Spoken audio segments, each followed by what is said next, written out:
I am loving this college bribery scandal story for two reasons. One, because it's just a fresh story. There's no politics, there's no partisanship. It's just like a simple story about people doing a bad thing and they got busted and we can all talk about it. No one's fighting them. It's just like, yeah, look at the bad thing and then, And I like it for another reason because it raises like an interesting conversation in and around whether or not America truly is a merit-based society. Because a lot of people say that in America. There's going to America if you work hard and you get where you need to go. And it's like, yes, but we cannot deny who you know makes a big difference in how far you can get in this country.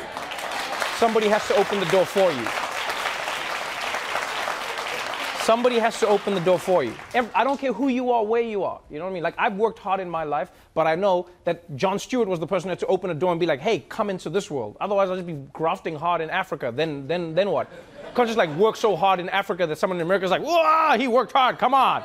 No, you need someone to open the door on the other side for you. But it shows you, it's a lot of it is not merit-based at all, Because think about the chain of events.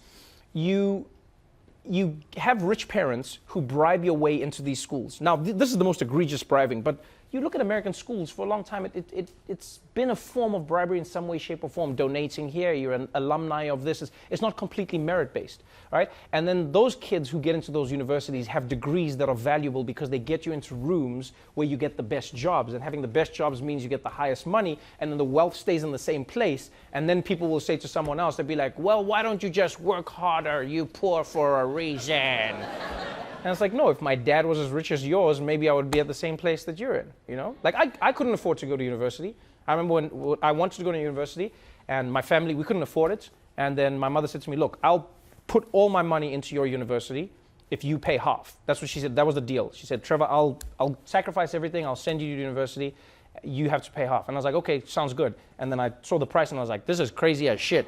I was like, why would you send any kid to university? I was like, wait, I'm paying the money so someone can teach me how to make money? Here's how it works. I'm going to keep my money. Now I've got the money. I don't need the university degree. Did I pass? Did I pass?